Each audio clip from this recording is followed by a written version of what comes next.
Hello and welcome to another AARP Arizona Happy Hour virtual tour. I am Brenda with the Arizona State Office of AARP. We are the nation's largest nonprofit, nonpartisan organization that is dedicated to empowering people 50 and older to choose how they live as they age. With a nationwide presence, AARP strengthens communities and advocates for what matters most to the more than 100 million Americans 50 plus and their families: health security, financial stability, and personal fulfillment. AARP also produces the nation's largest circulation publications, the AARP Magazine and the AARP Bulletin. During this month, AARP will offer events and enriching experiences close to home and from your home that help you make connections and serve others. While our situations are different, our need for connection is universal. Now more than ever, we know that connecting with family and friends is vital to aging well and living longer and having happier lives. Visit us at aarp.org/AZ for more information. Thank you again for attending, and with that, I will turn things over to Marshall.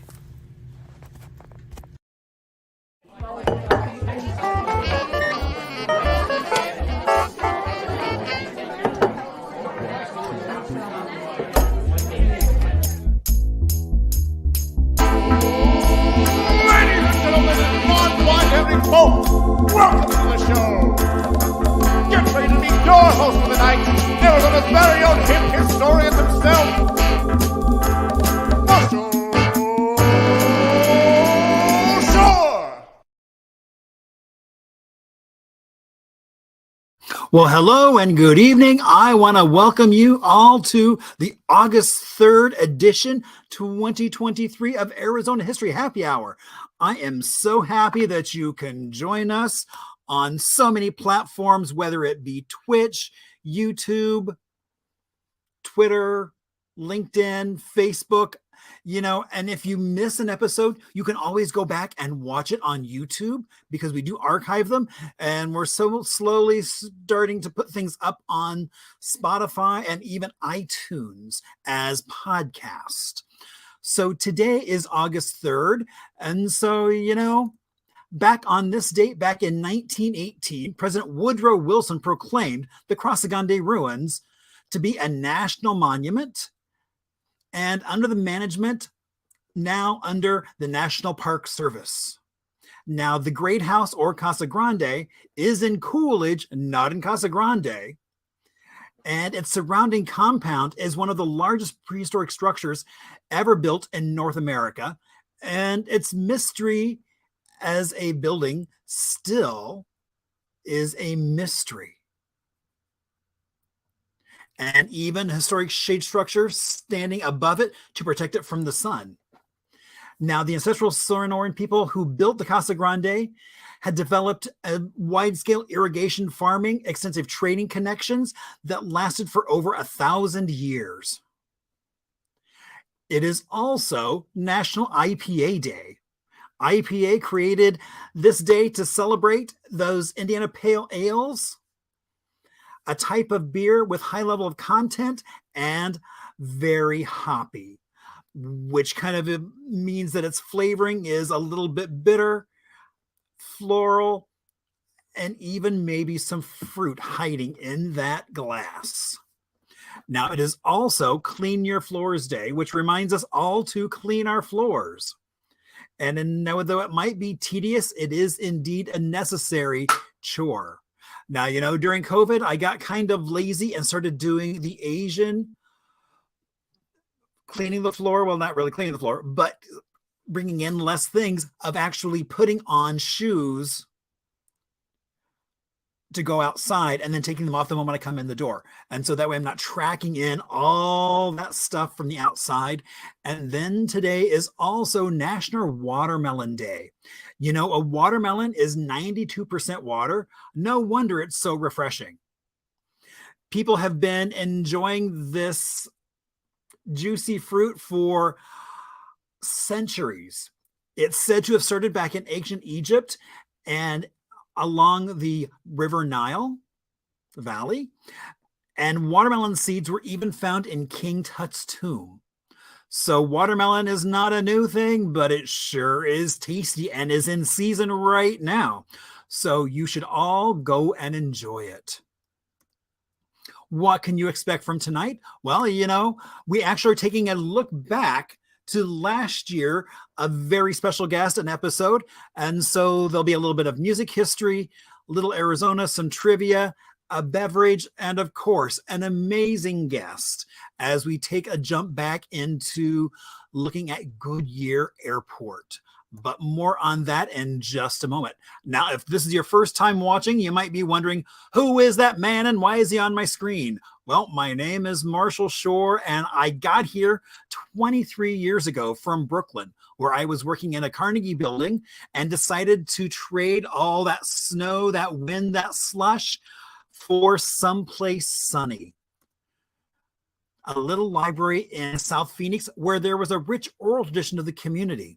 And so I first started learning about Arizona through its stories, and nothing has changed in all those years. We promptly moved into a beautiful 1956 ranch that I'm happy to say is now just two tones instead of multi-beiges. It is seafoam and cantaloupe. And the house is pretty much a time capsule back to 1956. All that original tile work and electrical appliances as well. Now, as soon as I got here, all I kept hearing about how there was no history here, but I knew that wasn't true because every time I went somewhere, whether it was on foot, on a bike, in a car, on a train, it didn't matter where I was going. I kept running into so many amazing people, places, and stories. And that's just what we get to highlight right here. Now, I'm also called the hip historian, which means I get to play with Arizona history.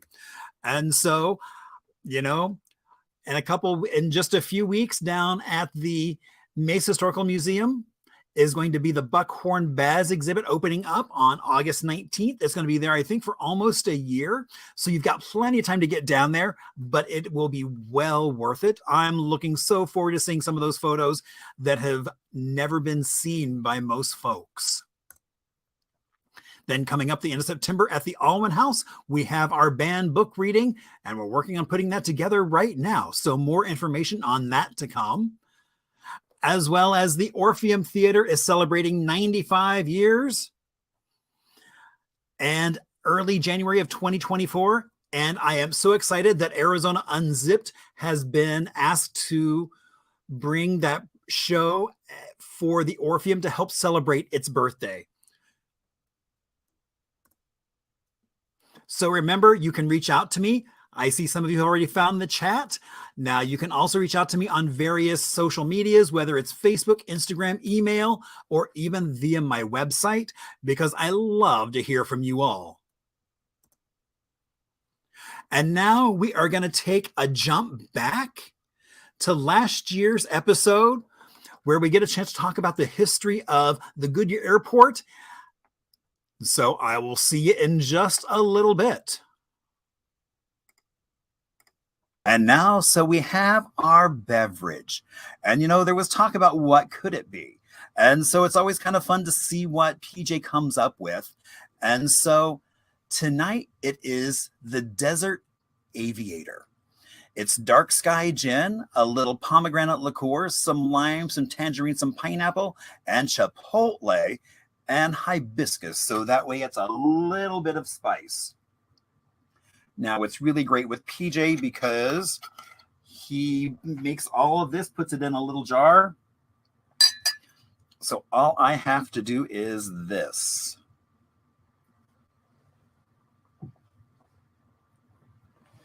And there we go, the Desert Aviator.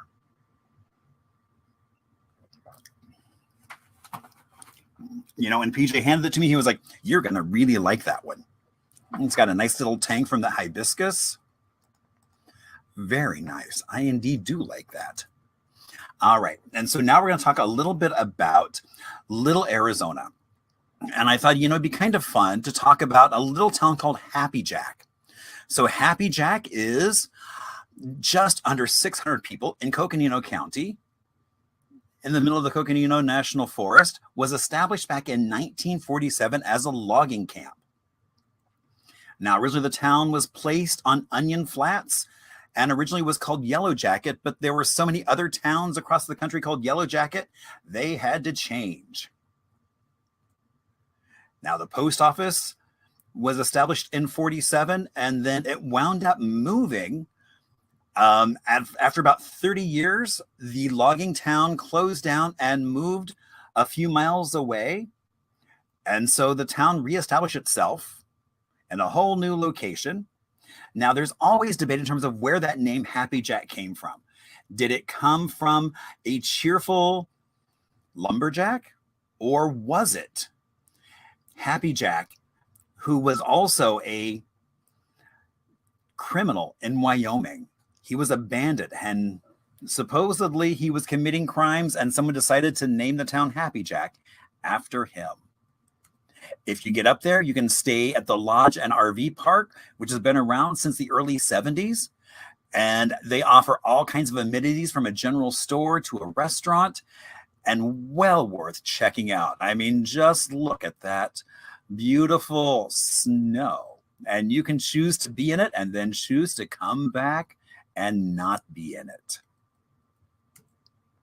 All right. So here on Arizona History Happy Hour, I love that we have a great special guest this evening. And so, hello, Ryan. Hi, Marshall. How are you doing this evening? I am just great. Good. So happy that you're here joining us. So for folks that don't know who you are, tell us a little bit about yourself. Well, I've been in Arizona since 2006. I'm currently the airport manager at Chandler Municipal Airport over on the east side of town. I come from an aviation family. I'm third generation, I'm proud to say. And hopefully I'm raising the fourth generation, my son and daughter. I'm an aircraft owner, and essentially everything in my life is centered around airplanes and airports, and I'm pretty proud of that. So, and with that, outside of professional life, I spend a great deal of my time with aviation history. I'm currently the sitting president of the Phoenix wing of the American Aviation Historical Society, and I'm one of several vice presidents of the Arizona Aviation Historical Group, which is located here in Phoenix.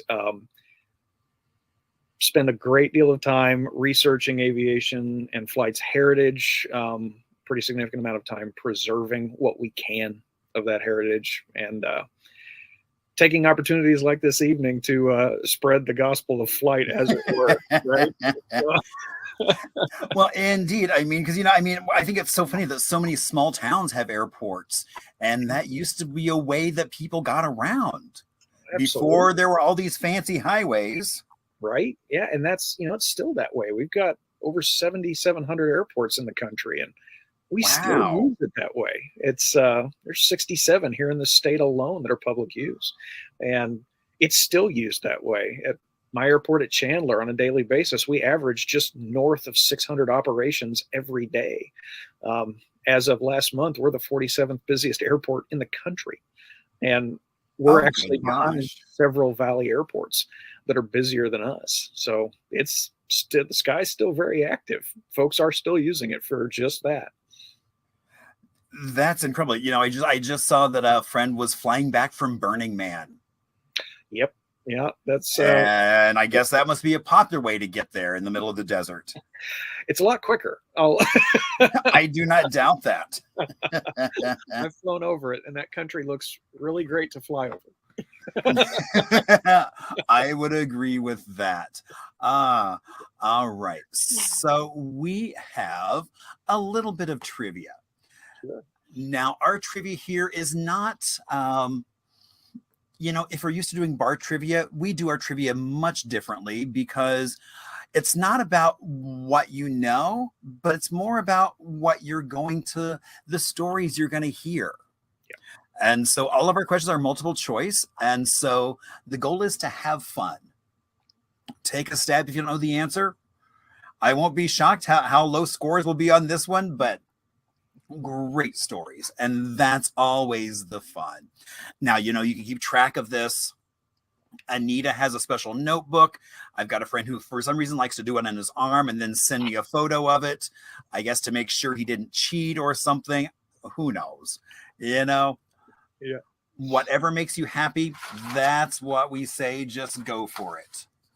So our first question is, what was the Phoenix Goodyear Airport's first name? That means it wasn't Phoenix Goodyear Airport. All right. So was it Goodyear Airport? Was it Phoenix Goodyear Airport, Litchfield Park, or Cotton Airfield? What do you think was the first name for the Phoenix Goodyear Airport? All right. What was the first production project at the airport?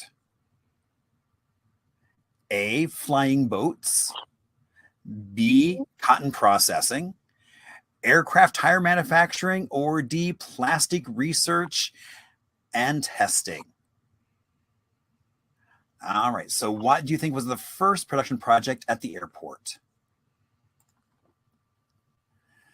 The second major production project at Goodyear was the PB-4Y Privateer. What was the aircraft's mission? Was it long-range bombing? B, low-level anti-shipping? C, reconnaissance? Or D, search and rescue? All right. So remember, if you don't know the answer, just take a guess. All right. So after World War II, what was the primary mission of the NAFLP? Was it aircraft modification? Was it aircraft storage, which is B? C, aircraft demolition? Or D, all of the above? Question 5. The Boeing B-29 is known as the aircraft which dropped atomic bombs on Japan in World War II. What else is it famous for dropping? Hopefully not engines. All right. Okay. And that's not one of the options. Okay. That's a good thing. Okay. So A, paratroopers. B, propaganda leaflets. C, special operatives. Or D, other aircraft.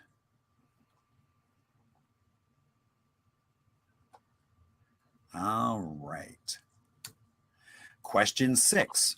Which brand of service first introduced the Sidewinder missile? Was it the U.S. Air Force? B, the U.S. Navy? I'm sorry, the U.S. Army? C, the U.S. Navy? Or D, the U.S. Marine Corps? Which brand of service first introduced the Sidewinder missile? Which branch of service had the first aircraft specifically designed to carry a nuclear bomb? All right. Was it the U.S. Air Force, the U.S. Army, the U.S. Navy, or the U.S. Marine Corps? Which do you think it was?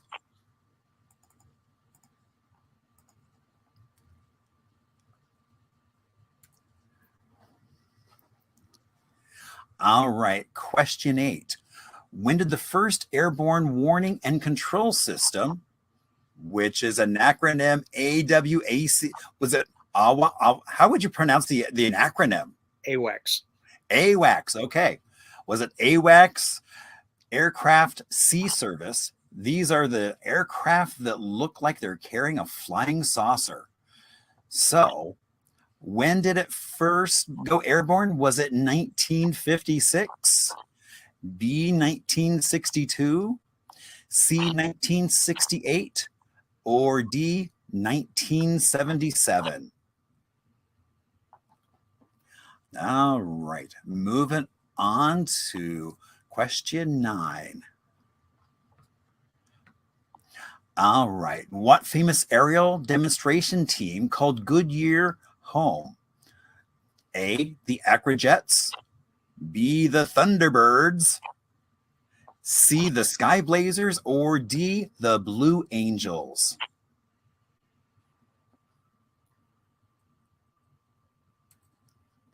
All right. Question 10. What famous Arizona public figure both flew a Blue Angel aircraft and was an active member of the Arizona National Guard? Was it A, Barry Goldwater, B, Mark Kelly, C, Martha McSally, or D, John McCain? All right. So what do you think that is? And but that is not our last question. We have one last bonus question. How long did it take the Naval Air Force facility at Litchfield Park to close? Was it A, 6 months, B, 2 years, C, 5 years, or D, 7 years? All right. Well, you are all trying to lock in that final answers for all of those. We're going to take a little bit of an era music break. And so I thought it would be fun to talk about the only thing I could connect music-wise to airplanes, and that would be Linda Carter, because as Wonder Woman, she flew an invisible jet. And so Linda Carter actually first started as a musician at the age of 5, appearing on the Lou King Show. She then later on went on to join various bands, making her way from Vegas to the Catskills. And then she won Miss World in the early 70s. After that, she appeared on a variety of TV shows with the Jackson Family, Tom Jones, the Muppets, Ray Charles, Kenny Rogers. She also released her first album, and she has been doing things ever since. In fact, she actually just a couple of years ago released a new album, got a star on the Hollywood Walk of Fame, and has been showing up in movies and see, I like someone else is going planes and music. I know. Well, and don't forget to Google Arizona in that, because Jefferson Airplane would have been an easy one, but I couldn't think of an Arizona connection.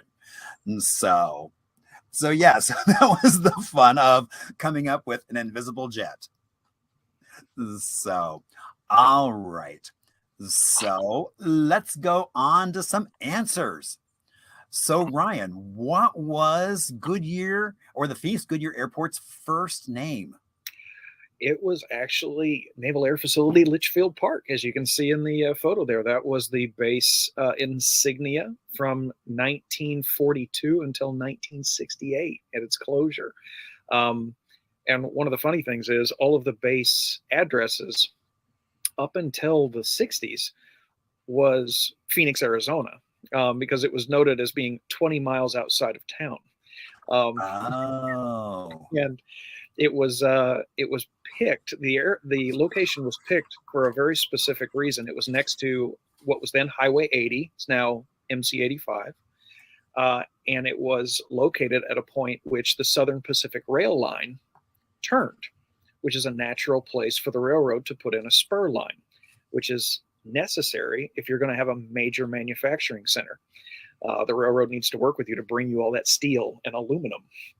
And Paul Litchfield picked it. He at the time was the chairman and CEO of Goodyear Tire and Rubber. Had learned to grow Pima cotton for his tires in Arizona to replace the Egyptian cotton that was getting sunk during the First World War. And that's how Goodyear Farms was founded, of course. And Mr. Litchfield was an unabashed aviation fanatic. In fact, a graduate of MIT, shortly before he passed, he went back and delivered the keynote address at one of their graduations and stated that humanity's greatest accomplishment was flight. He was a dyed-in-the-wool airplane nut. I had no idea that he was so into air travel. I mean, that's why it wasn't, dirigibles and all kinds of fun things. Well, yeah. I mean, the really kind of cool thing is that he was a visionary in a lot of ways, right? I mean, we talk about corporate aviation today, right? Guys flying around in business jets. Paul Litchfield was one of the first guys to kind of zero in on this and go, this is something I need to pay attention to. So the Goodyear Airport we have now is actually Goodyear Airport number 3. The second one was just due west of the Wigwam, up in the Litchfield Park area, and it was a square landing. There's just a Oh. big square plop down on the ground. I really haven't been able to pinpoint where Goodyear Airport 1 was. We think it was nothing more than a field road, because what we've been able to find out is Mr. Litchfield actually purchased 3 sequential serial number Curtiss JN4 Jennies. So open cockpit biplanes. If anybody's ever seen The Great Waldo Pepper, it's what Waldo Pepper flew, what Robert Redford flew in that movie when you first meet him. So he bought those because it was either bouncing along desert roads for over an hour to get from Phoenix out to Goodyear Farms, or you could take off from a little airport then known as the Farm. It's now Sky Harbor International Airport. And you could have a 15-minute flight out to the farms and land. So he was one of the first people to kind of clue in that aircraft were kind of force maximizers in business, that we could use these things. And we have photographs of him actually getting out of his private Lockheed Lodestar in the late 40s near the Wigwam and at Goodyear Airport. He traveled the country in high power, high speed, what were at the time both civilian and warplanes. And he was just an absolute fanatic about it to this degree. If nothing else says it, this will.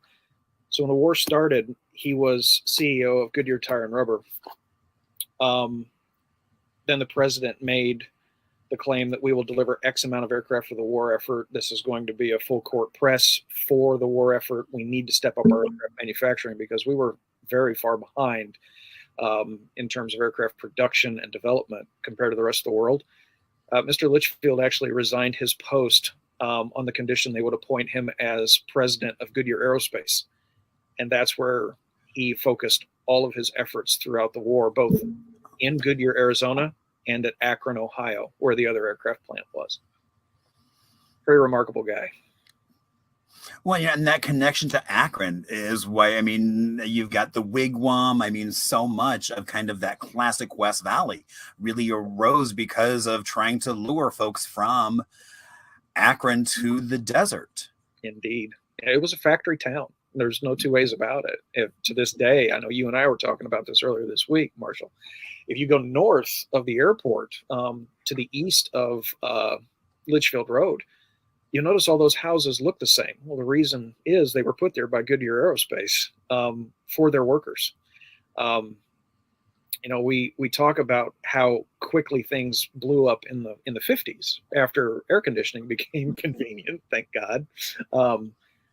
But, you know, they broke ground on the factory on July 15th, 1941. There were 20 people there, you know, 23 if you count the executives that came out to visit.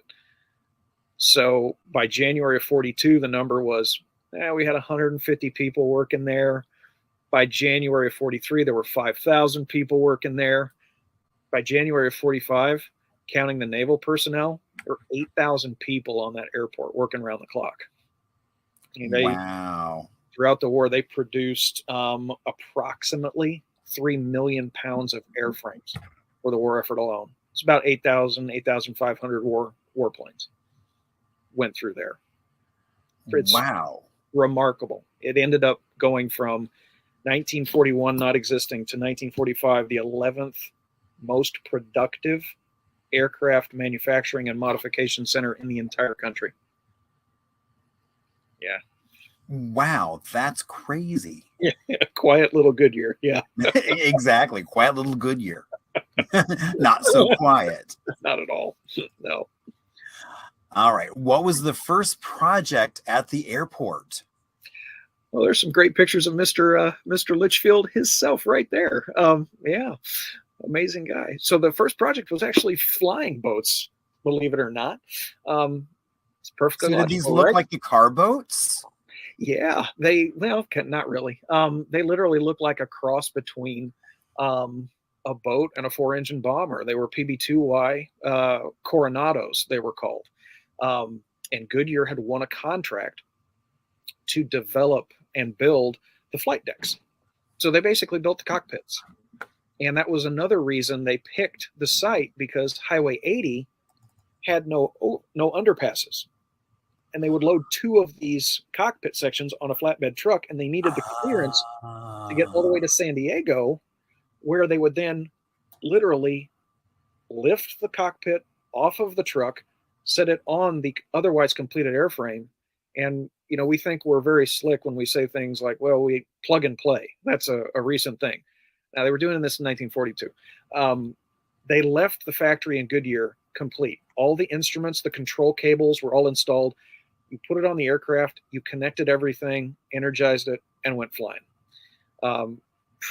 Really kind of remarkable. They built 208 flight decks there for these flying boats in the middle of the desert. It's the strangest things, right? And indeed. Yeah, it's when you look at the man hours it took, and you think, well, that's a relatively simple thing. It very much is not. I mean, that's the heart and the nexus for the entire aircraft, right? Is the cockpit. So the first one they built, the numbers the factory reported back to the Navy was it took 46,250 man hours to build that one flight deck. By the time they built the last one, by the time they built their 208th, they pared that all the way down to 10,600 man hours. A lot of fine detail work. Yeah. Pretty. And just a lot of work. And they were doing 20 a month by the time they ended in 43. Wow. Yeah. And there's a picture of a privateer there. Or I'm sorry, not a privateer, a Coronado flying boat. You can see up the upper right-hand corner there. That's is that why it's got such the big belly on it? Exactly. So that's a hull. These aircraft could not land on land. They could be beached with beaching gear. But they were true flying boats. You can see the wingtips kind of look like they have a hull as well. That's because they rotate down 90 degrees. They're floats, so the aircraft doesn't tip over when it's in the water. And sadly, out of the 200 plus they built, there's only one left, and it's in Pensacola, Florida. And the Navy has done an absolutely brilliant job of restoring it. It looks brand new, just amazing.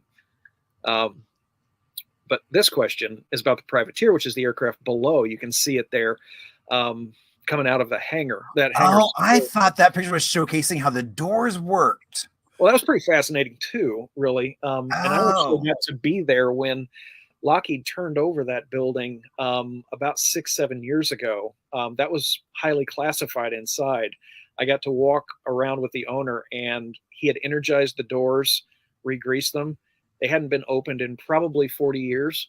And good old Navy hardware, they put power to it, and it opened perfectly without a single hiccup. It was pretty remarkable. But the privateer is relatively unknown, even in aviation circles, sadly. There was over 1,000 of these that came out of Goodyear alone. If anybody knows this aircraft, they're going to know it as a B-24 Liberator, right? Famously flown in combat by guys like Jimmy Stewart, right? If you've watched the movie Unbroken, that was the type of aircraft that Zamperini was flying on when he was shot down before he was taken prisoner by the Japanese. It was the most produced aircraft we had during the war. There's over 17,000 of them built, but the Navy had one they call the privateer. And the answer to this question is quite literally all of those were its mission. It was not designed to fly at high altitudes. It was designed as a low altitude, deep penetration interdiction attack aircraft. So if it was on the surface of the ocean, its job was to send it to the bottom of the ocean. They did long-range bombings of airfields. They never went much above 10,000 feet. These guys typically didn't even carry oxygen with them, unlike the guys flying them in Europe. They did reconnaissance, and then after the war, nearly 1,000 of these things came back to Goodyear, and the folks that had worked on 1,000 of these, getting them ready for war, removed all the guns from them, put big greenhouse doors and windows in them, and turned them into search and rescue birds. And the really cool thing is there's only about 7 of these airframes still left on the planet, and 2 of them are in the state, and the only flyable one in the state is at Casa Grande Airport right now. And the other one looks it's a stunning restoration down at P. Marion Space Museum in Tucson. Okay. That was a cool bird. I did just in preparation for tonight, I did a new calculation. When they built these, so 1,050 left the factory, right, by 45. In fact, they had a ramp full of these things when Japan surrendered at the airport. But the Navy contract had $100 million in 1945 funds dedicated to this project alone. That's the guns. This had airborne radar in it, one of the first rudimentary radars for anti-shipping. If we extrapolate that to today's bucks, that's over $1.5 billion. That was one of 7 production lines going on at the time.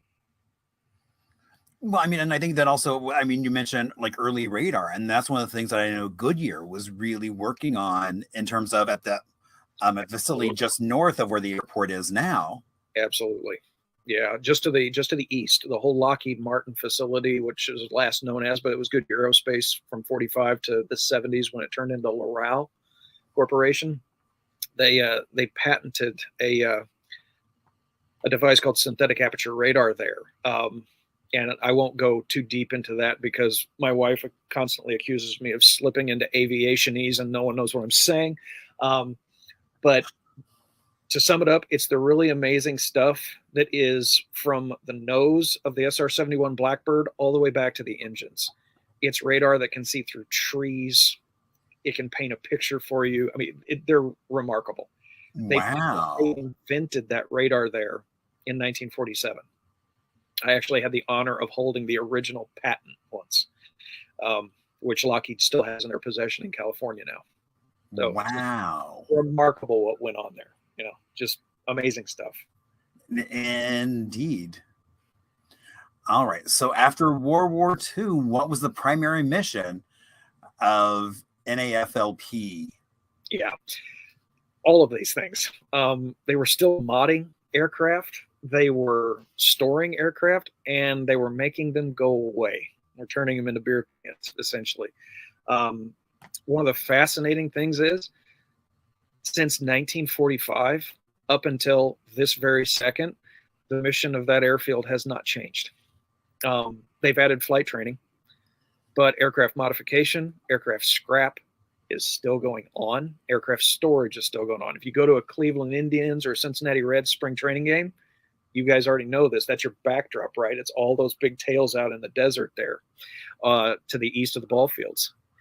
Those aircraft are there being stored for the exact same reason they put them here in World War II, right? Kingman, Davis-Monthan, and Goodyear were the big storage sites. And the reason for that is outside of combat and bad piloting, the worst thing for an airplane is corrosion. And since we don't know what humidity feels like in Arizona 9 times out of 10, this is the perfect place to put them. I mean, I worked at Goodyear for 10 years, and the soil is tough enough. Our caliche soil is tough enough. You can pull large airliners over it with very little preparation, and it'll hold the weight. The Navy and the Air Force figured that out a long, long time ago. So after the war, they stored as many as, in one of those photos you had up there, there were 2,300 aircraft in the shot. So the one kind of in the center there, the upper right-hand one was taken in 1945 when there was a couple hundred airplanes there. By 47, the one in the lower left-hand corner, 1,000 airplanes there. By 1950, they kept the number above 2,000 until the base closure in 1968. And it was Navy, Marine Corps, and Coast Guard. I had the honor of meeting quite a few of the ground crews that would take care of the airplanes out there for the Navy. And there was a guy that he told me I was on the engine run crew. And I asked, well, what did that entail? And he said, well, we would get up in the morning, and for 8 hours, we would just go down the line, starting the engines, powering up the systems, making sure that they were war ready should the call come. And it did come when Korea sparked up. In fact, the base got a commendation from the head of the Navy and the War Department for delivering well over 100% of their request to put warplanes on carriers off the peninsula. And this man that was on the engine crew said it was a really big deal. And that was my whole job. I started engines for 10 years. That's my whole job. He said, but the really cool thing is you can get on a wingtip at Yuma Road, and we would get in the airplanes. And at lunch, we would get back off the airplanes, but we never got on the ground because we just pop up onto the wing, walk to the wingtip, jump onto the next airplane, and then sit in the cockpit and then jump to the next airplane. He said you could walk 1.5 miles on that airfield across wings and never touch the ground. There were that many airplanes crammed into that spot. Wow. Yeah. That's just crazy. Yeah, so the Boeing B-29 is known as the aircraft which dropped the bomb on Hiroshima in Japan during World War II. Yeah. What else is it famous for dropping? Yeah, other airplanes. And if any of you have seen The Right Stuff, either the original or the Disney remake from a couple years ago, you've seen this. When we were trying to break the sound barrier in 1947, these aircraft were rocket-powered, liquid oxygen rocket-powered aircraft. They could take off on their own, but it made a lot more sense to take them up into the thin air, drop them, and then light the candle off. So the aircraft that you just had a picture of up there it's a relatively famous airplane. It's known as Fertile Myrtle. And you can see behind the wing on the fuselage, on the body of the aircraft there, you see a big cutout. Well, that was a cutout to accommodate the tailplane of an airplane that's hanging in the Smithsonian with the Bell X-1, the first airplane to break the speed of sound, Chuck Yeager's bright orange bullet-looking airplane. The other aircraft was called the Douglas Skyrocket. So the X-1 was the Air Force's. The Skyrocket, the Douglas Skyrocket, was the Navy's. And this is the airplane that dropped the Skyrocket. I have the honor of calling a friend, a gentleman who actually flew this airplane out of Goodyear after the Navy sold it to the private world. Mr. Billy Walker, Captain Billy Walker, is in the Arizona Aviation Hall of Fame. The airplane had been there for some years after the Navy no longer had a need for it at Edwards, and a private owner bought it. And I'm proud to say the airplane still exists. And these photos, I have 4 other photos of this aircraft that were saved by a City of Phoenix employee who quite literally pulled them out of a trash can in the 70s, just after the Navy had left. Oh. He showed me what it was, and I realized what aircraft it was. After I picked my jaw up off the table, I contacted the gentleman who's very well known in the aviation world, who owns the aircraft, and was able to provide him copies of his airplane, taken on the day it was retired from Navy service, which he'd never seen before. So he was pretty excited about that. So you also just mentioned the Arizona Aviation Hall of Fame. Yes, absolutely. Why am I just hearing about this now for the first time? We got to get you to Pima, man. Pima Air and Space Museum. That's where it's it's amazing. It's in the Space Gallery. So if you go into the Space Gallery, it's a separate room, and there are I actually have the very, very precious honor of knowing quite a few people personally that are in that Hall of Fame. But, you know, a lot of folks know that the Marine Corps ace Joe Foss lived in Arizona and Scottsdale for a very long time. Joe Foss is in it. A lot of aviation luminaries have wonderful portraits and little dedicatory plaques down at Pima. It's a wonderful Hall of Fame. And it's some of the best pilots you'll ever see. Wow. Yeah. Worth the look. Indeed. All right. So which brand of the service introduced the Sidewinder missile? Believe it or not, it was the Navy. The Sidewinder is probably the most produced air-to-air missile in our country's history. One of the more successful. But in my research on the airport, and I've been researching it now since 2007. I found this picture and traced back the aircraft's lineage. This is one of the aircraft that actually qualified the missile for the Navy at the China Lake Weapons Testing Center. And I'm sad to report that after this aircraft did its yeoman's work qualifying the missile and getting it ready for service, and the Navy got it in service 8 years before the Air Force adopted it, I believe. This aircraft came to Goodyear, and several years later, it was sadly turned into beer cans. Oh, it met the scrapper's torch. Didn't make it. Wow.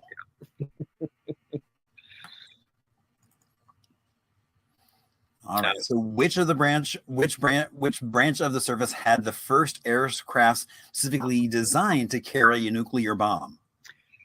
People are shocked to learn that it was the Navy. Why is the Navy up in the sky so much? I thought they were. Yeah, the Navy. Well, I mean, hold on, Ryan, just a moment. Yeah. So we have a question about the about the China Lake. Yeah, not in Arizona. I'm pulling up the actual location right now. It's still it's in Kern County, California. And it's still a naval base, NAF China Lake. It's now called the Naval Air Weapons Station China Lake. So it's basically Navy U.S. Navy Research and Development. Okay. Yeah.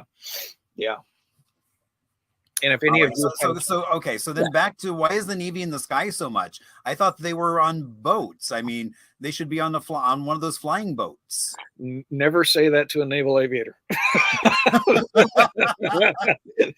they'll take it kind of hard. So during, everybody knows the basic history of Pearl Harbor, right? So all our battleships were caught largely at dock, and the interesting thing was the carriers were out on the open sea, and World War II quickly became, rather than a surface war, it became beyond the horizon air war. And if you watch, say, like the most recent movie that came out about it was Midway, the remake of Midway, which the first Midway in the 70s, not a great film. This one was most recent was much more historically accurate. The force of the Navy multiplied by the Naval Air Arm became literally, it just changed the face of naval warfare. And it still does, which is why the preeminent ships in the Navy today are still flat tops, are still carriers. So when the atomic age came to be, the Navy needed a way to get nuclear weapons delivered on target. And don't forget that in World War II, there was this wonderful joint branch mission called the Doolittle Raid. Jimmy Doolittle led the raid off of an aircraft carrier. Well, an aircraft carrier, the Navy had to get the Army Air Force bombers within striking distance of Japan to make that happen, because we didn't have anything that had that much range. So they are an absolutely integral part of national defense. And it's really something when you can take a warplane base and move it at will around the globe. And that's what aircraft carriers can do. So when the atomic age cropped up, they needed a way to deliver nuclear devices off an aircraft carrier. So they built the airplane that you just showed a picture of, which was called the North American A.J. Savage. This was a strange airplane. I've met two pilots who flew them. And after they spent a significant amount of time complaining about all of the growing pains this aircraft had, it had hydraulic systems that were twice as powerful as anything in the system. It was literally responsible for a whole new set of hardware to go throughout the U.S. military aviation world, because it was literally cutting holes in the fuselage with its hydraulic pressure when they'd fail. It was also a hybrid airplane. You see the two radial engines on it, right? Those are reciprocating, air-breathing engines. Those are Pratt & Whitney R2800s. But what you can't see is that buried in the fuselage, there's also a turbojet. So this airplane could actually be launched from a carrier carrying a nuclear weapon. And as I was briefed by the two pilots I met that were deployed with them, and one of the gentlemen was on the shakedown cruises of this. He actually tested the aircraft out of Norfolk, Virginia, and went on the first shakedown cruises. He said, great thing about the airplane is when everything worked, you could fly it like a fighter. In fact, a lot of the pilots they trained to fly it were fighter pilots, because it was what was known as a very hot airplane. He said the other fun thing we could do was, if you were flying a bomber, and this was an attack airplane, the fighter guys would always make fun of you. They'd go, sailing past you real fast and make you feel bad. He said, the thing was, the fighters in that era when this airplane came out were relatively slow.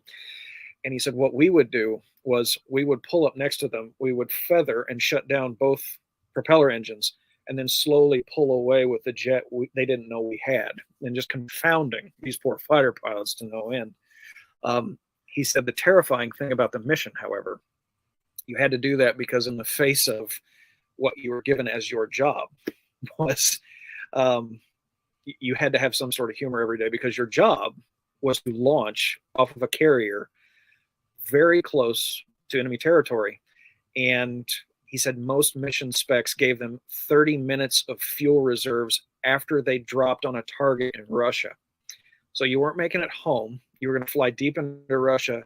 You were going to drop a nuclear bomb on a city, and you had 30 minutes of fuel to fly away from your target and then try to escape and evade.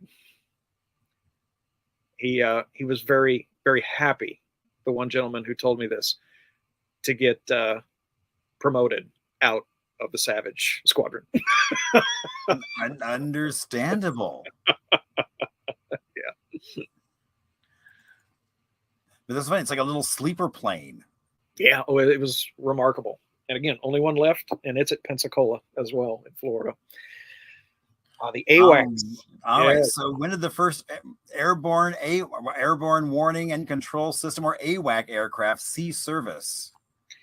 We've still got these things in service now. But believe it or not, they took a Lockheed Constellation airliner, which incidentally is your background right now, Marshall.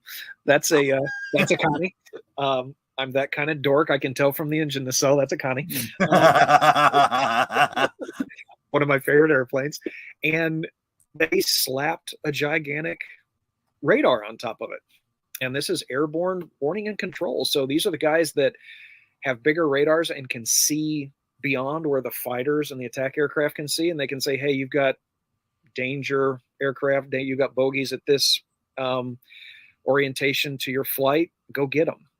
And again, the Navy kind of led the charge in this. And this is important to Goodyear and Arizona history, because as you mentioned, there is a tremendous amount of radar research and invention going on right there at Goodyear. So even though this was a Navy base until 1968, there were Air Force, Army aircraft, civilian aircraft coming in, landing at the Navy base, and then crossing across the railroad tracks into Goodyear Aerospace for radar modifications, for systems modifications. So it was very much a joint use thing. And this is part of that heritage. This was Goodyear Aerospace doing what they did best with the kind of radar magic that they came up with over the years. And that Lockheed eventually purchased and inherited, and continues to this day now out of California, sadly, no longer at Goodyear. But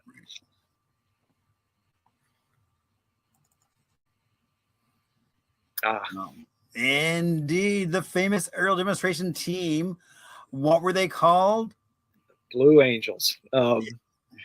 Yeah, and I apologize to all of my Air Force friends for saying this. I still think the best jet demonstration team on the planet. Nobody flies tighter, faster, and sharper than the Blues. Thunderbirds are great, but the Blues are something else. This was, interestingly, a time, this was in the 60s.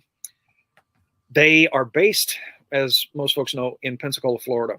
But the weather in Pensacola, Florida can occasionally stink. We get scared if we see a cloud 50 miles away in Arizona, so we got great flying weather. So the Navy said, "Hey, boys, go out there and play." Interestingly, this was at the same time that the Air Force Thunderbirds were based and practicing out of Luke Air Force Base, and there was a lot of shenanigans that went on. They were famous for kind of pranking one another. But there are actually, if you go on YouTube and you search Blue Angels, Goodyear, or Litchfield Park, Arizona, you can actually see some restored color footage of air shows and demonstrations of their practices out here in the 60s. Absolutely amazing stuff. And believe it or not, if you go to the Naval Museum, the Naval Aviation Museum in Pensacola, one of the aircraft pictured in that photograph is on display. It's the only F-11 they have on display at Pensacola, and that was actually an airplane that flew at Goodyear. Wow. Yeah. And Pima actually has one in that paint on display right now inside Hangar 1 in Tucson. I'll encourage everybody to go look at that. You can get up close and personal with it. It's a beautiful airplane. All right. So what famous public figure flew with a Blue Angel aircraft and was an active member of the Arizona Air National Guard? Mr. Goldwater. A lot of us know that Barry Goldwater was a pilot. He was actually one of the founding members of the Arizona Air National Guard. In fact, the base at Sky Harbor is named after him, and the live fire range down between Yuma and Sierra Vista, Arizona, is actually named the Barry Goldwater Range.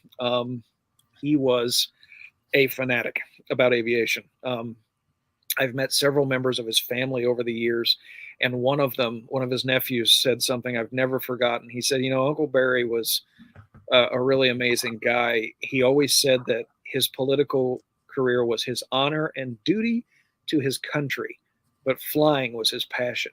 And the photograph there on the right is is the good senator the day that he got to fly with the Blue Angels at Goodyear Airport. And I spoke to the son of one of those Blue Angel pilots about a decade or so ago, and I said, "Did your dad ever talk about the flight with Senator Goldwater?" And he goes, "Oh yeah. Dad said they were always told, like, well, don't let the public figures fly. Just don't let them break the equipment." And they briefed the senator on that, and he goes, "Yeah, but you're going to let me fly, right? I was a fighter pilot." And they said, "Well, sir, we really can't." Long story short, they let him fly the airplane. And according to that pilot's son, Dad said Senator Goldwater did everything he could to pull the wings off that airplane, but he was a good stick. And the photograph, I have two photographs of him with the Blues. One is he's in the black suit with the shoestring tie and the horn rim glasses, and he's looking very, very Goldwater-ish, very politically official. And in this one, he's just got done flying a fighter, and he has the biggest grin on his face. That's a happy guy. That's a flying grin if I ever saw one. Indeed. All right. How long did it take the Naval Air Force facility at Litchfield Park to close? Nearly 5 years, believe it or not. It was actually just after Christmas in 1963. The Pentagon sent word down. It's like, we're going to put all military aircraft assets that'll be in storage or being prepared for scrap. We're going to put them in one place. And that's still to this day going on at Davis-Monthan Air Force Base in Tucson, the Boneyard, right? So the Navy had to essentially liquidate. They stopped bringing aircraft in largely around 1963, but they had to liquidate what was on site. And again, they're carrying, in 1963, when this came down, I have an article from one of the fleet magazines, and it said there's over 2,300 aircraft on site. This was like of June of 63, right? And it was helicopters, jets, stuff from World War II. They said there were over 38 types of airframes in storage on the field, right? They had to hire, by some reports, as many as 800 to 1,000 people to get this kind of mammoth task done, as then they slowly drew down the inventory. So the numbers shook out like this until 68, when they finally got everything gone. They actually were able to fly 615 airplanes down. 1,000 airplanes were just scrapped. And to this day, if you go to MC 85 and Estrella Parkway on the northeast corner, there's a big metal recycling plant. The original 4 or 5 smelters from the base are still there. That big pile of slag metal was started by the naval base. Airplanes are the foundation of that scrapyard. Wow. And they were actually they had 112 airplanes that they couldn't fly, but if you put them on a 45-degree angle on a flatbed truck, you could truck them down the interstate. So they actually trucked 112 of these things down to Davis Monthan. And that last slide, you had a picture of about 6 or so guys standing around a cake. That was the last aircraft to be on the Navy rolls to leave the airport. So they baked it a cake, and that was, sadly, for those 6 gentlemen, most of them had worked there for over 20 years. That was their last day of work. That's a pretty, after that, the Navy turned the keys over to the city of Phoenix, and Naval Air Facility Litchfield Park became Phoenix Goodyear Airport. No, that was the end of Navy days at Goodyear. Wow. Now, as we so I always like to ask people how they did. I mean, Sarah already said she got 0 out of 10. I think I probably did about as well as that. I mean, so, but I mean, what I find really fascinating is, I mean, that it's like, most people know like the technology that Motorola was creating, but most people don't realize how much was going on out in the West Valley. And It keeps getting forgotten, or, I mean, that's why I really wanted to do this, because it was like that whole Goodyear area, I mean, was teeming with so much technology and basically helped Arizona become what it is. Absolutely. I mean, it's still, we just completed, the state aeronautics department, the ADOT Aeronautics just completed a study last year, an economic impact study. And every year, aerospace in the state contributes over $121 billion to the state economy. That's its economic impact. It's over 20% of jobs in Arizona are dedicated to aviation and aerospace. So what the groundwork that airports like Tucson International and Davis Monthan Air Force Base, Goodyear, manufacturing centers like that, right? Raytheon's still in Tucson. Lockheed, until 3 or 4 years ago, was still in Goodyear. Honeywell down at Sky Harbor, which started as Garrett Air Research. The foundations all those companies laid, as well as all the military bases. I mean, we had Luke, we had Goodyear, we've got Yuma. To this day, you can fly all over the state and literally see dozens of abandoned training fields from World War II. They're just scattered everywhere in the state. That foundation created this massive aerospace and aviation economy that I'm proud to call my profession to this day. I'm the luckiest bum I know. I get paid to be at an airport every day. And it's because of history like this, right? That somebody in 1940 said, this is a good place to park, fly, work on, build airplanes. Thank God they did. I didn't realize it was still that much of an active part of the state's economy, because you don't really hear about it. I mean, yeah, you wouldn't think, right? But even my airport at Chandler, I mean, I've dispatched in the past 6 months, I've seen jets fly as far away nonstop as Puerto Rico. We get arrivals from all over the country on a daily basis. It's not just a community airport. If you look at its footprint, and that goes for most airports in the state, we're getting intra and interstate traffic all the time. I mean, it's pretty amazing. And we're building on the foundation blocks all these folks laid back in the honestly in the 30s and 40s. Wow. Yeah. Well, thank you, Mr. Litchfield. Oh my gosh. That's right. It's funny, I've interviewed probably close to 50 or 60 former employees of the Navy base, and just a handful and about equal of the factory. And even the Navy guys always called it Mr. Litchfield's Airport. That's something in and of itself is a pretty amazing thing, because I had a retired rear admiral tell me, you either got to be an admiral or preferably an admiral that got killed in combat in the Navy to get a base named after you. He said that the Department of the Navy named a base after a man who spent 0 time in the military, says what regard they held Paul Litchfield. And I mean, the man spent 0 time in the military, and the Navy named an entire air facility after him. That's really something. Wow. Yeah. You know, Ryan, thank you so much. I mean, it's kind of like my mind is just kind of spinning with so many stories and facts. And and we've just scratched the tip of the iceberg. Oh yeah.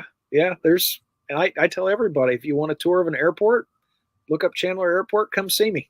I'll give you a tour. We'll get you up close to personal, some aircraft, get looking at, we love sharing aviation. Oh, actually, I might do that, because that's one of the things. Okay. Yes. So I might even bring a few friends with me. We shall see. Absolutely. So, I'll get a book. Right. We'll have a great time.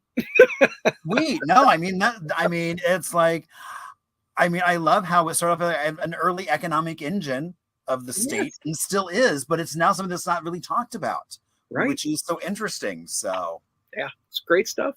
Yeah. So Ryan, thank you so much for coming on and sharing obviously your passion.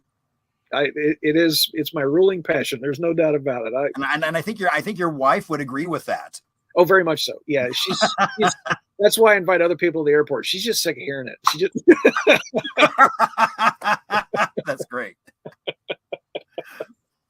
So yeah, Gene, I agree. I think we're gonna have to put together a little group to go out and take a tour of the Chandler Airport. 100%. You bet. Sounds good. Well, Ryan, thank you so much, and have a great rest of your night. I will. Thank you, sir. Thank you so much. Bye. Bye-bye. Oh my gosh, that was so cool. Great stories about things I didn't realize how influential Arizona was for so much. So, it's so funny as we were chatting, and I realized I probably should have. So From the Vault, I decided that we should do something, spot that actually Ryan talked about, which is the Pima Air and Space Museum, because it really is such a cool facility. And it really started off with the government would line up all kind of the oddball planes on the street for people to go and just kind of gawk at. And when they got too many of them, they finally said, well, you should dispose of them. And what they decided to do was basically take them across the street and deposit them in this facility.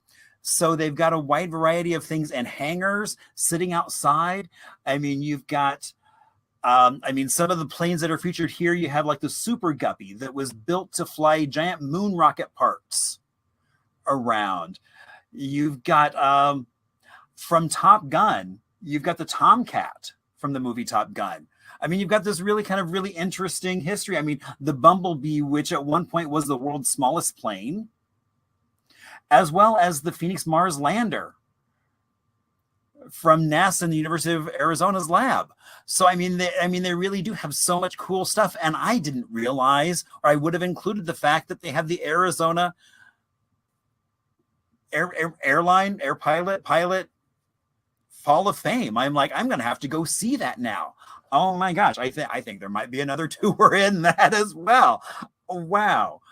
Oh, Ryan, thank you so much for sharing and bringing your passion, your love of this. It's kind of infectious, in case you can't tell.